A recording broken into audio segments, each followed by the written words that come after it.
posisyon ko, hindi ako mayaman, isa akong trial lawyer, pero hindi ko mabitaw-bitawan itong politika sa ngayon. Dahil sa inyong suporta, yung isang attorney Hindo na hindi mayaman, nakakuha rin ng isang respectableng boto. At sabi ng iba, na yung mga Duterte 10 nanalo raw. Kaso, hindi naging malinis ang eleksyon. Malalaman lang natin yan kung magkaroon ng isang masusing investigasyon na gagawin ang Senado tungkol sa 2025 election. Ano ang sitwasyon ng Pilipinas ngayon? Yung sinasabi, tayo nasanay sa personality-based politics, tayo nasanay sa ayuda politics, tayo nasanay sa mga leader ng kanya-kanyang lugar kung saan may mga utang na loob ang karamihan sa mga masang Pilipino. At yung hindi masa, ginagawang negosyo ang politika. Kung yung ugali natin ay patuloy na ganyan, sa tingin nyo may pag-asa pa bang ma-reforma ang Pilipinas? Kaya nga, nandito tayo ngayon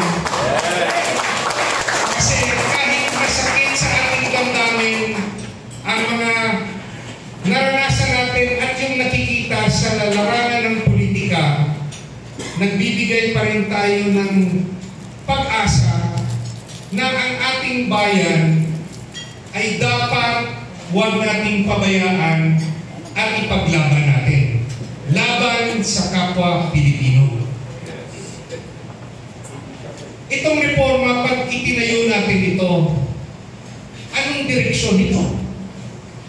Sasabihin ba natin sa ating mga seminar, sa ating mga pag-uusap, ang problema ng bansa? Sasabihin natin korupsyon, sasabihin natin kahirapan, sasabihin natin ang pagsamantala ng mga leader natin. Pero yung tanong ko, anong gagawin natin? Anong gagawin natin? Alam natin ang problema, pero anong gagawin natin? Kaya ba natin labanan ang sistema kung saan may vote buying? O tumakbo si sana Gobernador Densing na. Pero may resources pa si former Yusek Densing na ipaglalaban ang isang malinis na eleksyon sa lugar niya? Anong gagawin natin? There's helplessness. Kasi yung mga naririnig natin, masyadong magastos ang eleksyon. Kaso, wala naman magre-reklamo. Takot naman yung may nakakaalam. Kasi pag nilabanan mo ang sistema, gugulo ang buhay mo. So, paano natin lalabanan yan? Hanggang ba sa pag-uusap lang natin?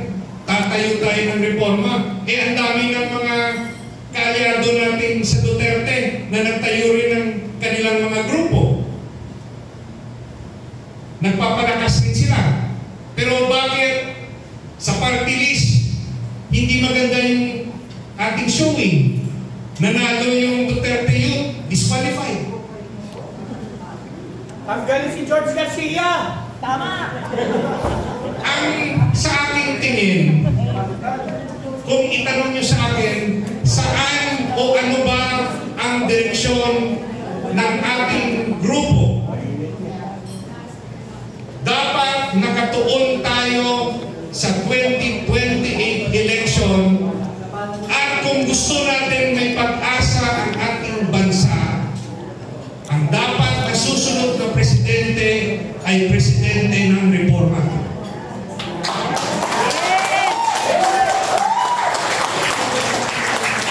Maghanap tayo ng isang leader na ating susuportahan na dapat iluklog bilang presidente. Kasi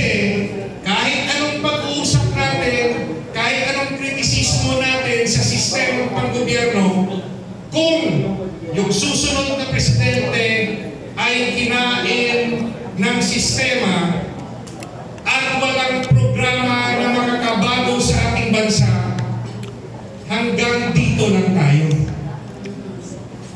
Masyadong critical ang laban sa 2028.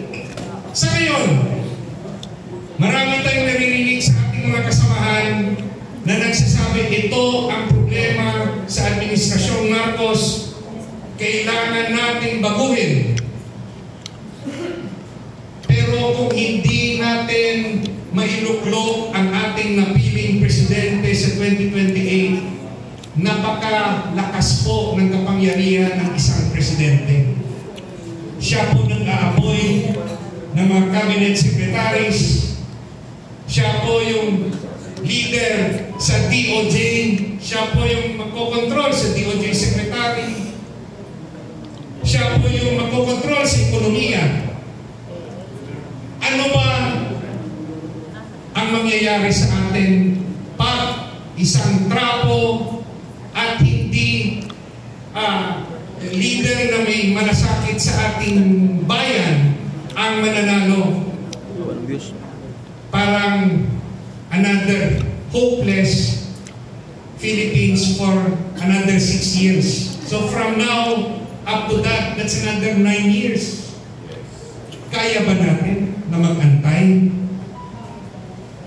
Ang ibig kong sabihin, kahit anong pag-uusap natin dito, tutukan natin, maghanap tayo ng ating susuportahan at maging united tayo kung sino ang iluluklok nating presidente.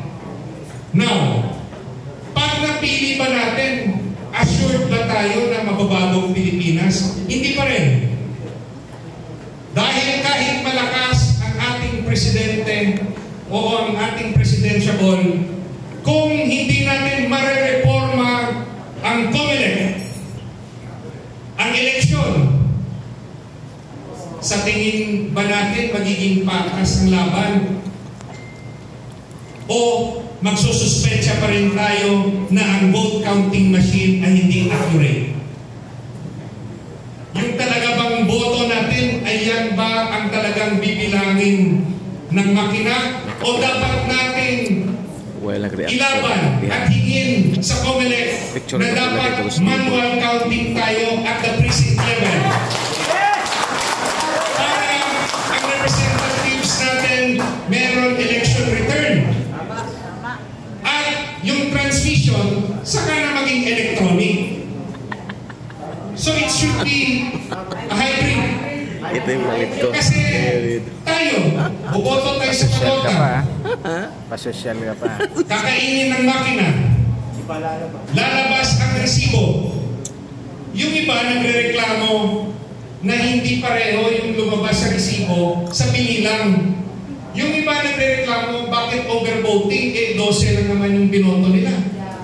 At ganun ba ka bobo ang mga Pilipino? At magkano? Ilan raw yung overvoting? 18 million ba? 17? More or less? Ganun ba karami? 17 million ba ng Pilipino ay boboto ng more than 12? Kung tama yung sinabing figure, 17 million, okay, gawin mo ng 6 million. A 6 million vote could swing the result ng senatorial. Pag hindi natin maimbestigahan ang 2025 election, kahit popular ang ating presidentiable, hindi tayo confident na mailuluklok natin sa 2028 election ang gusto nating presidente. So, attorney, ano dapat natin gawin? Pag nabuo na natin itong organisasyong ito, dapat meron tayong letter request. Hindi tayo sa ating mga senador na magkaroon ng Senate investigation sa 2025 election.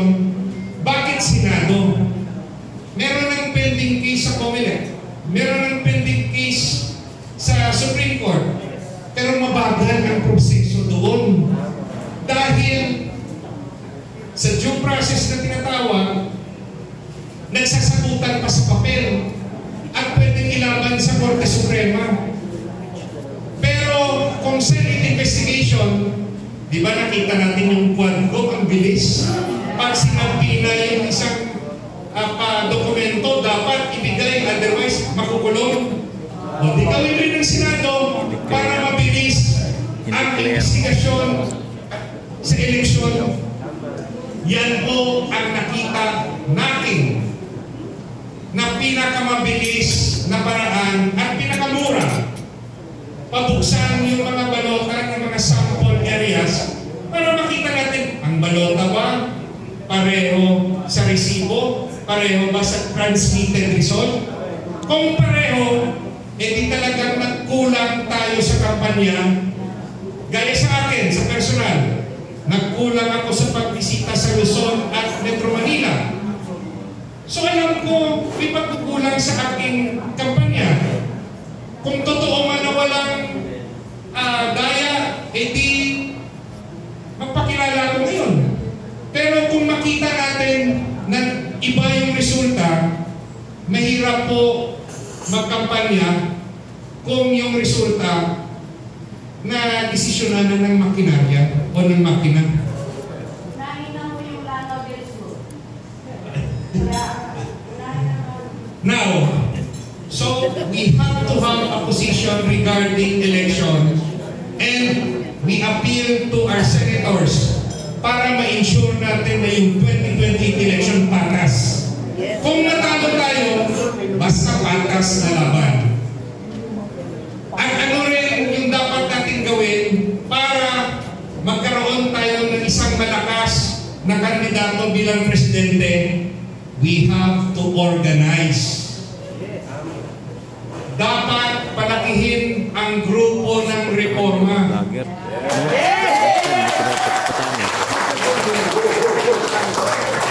At kung malaki na yung ating grupo, ipaintindi natin sa kanila na kung gusto natin ng tunay na reforma, maglagay kayo ng mga kandidato na sa tingin ninyo ay makakatulong sa bansa at merong konkretong programa para sa ating bayan.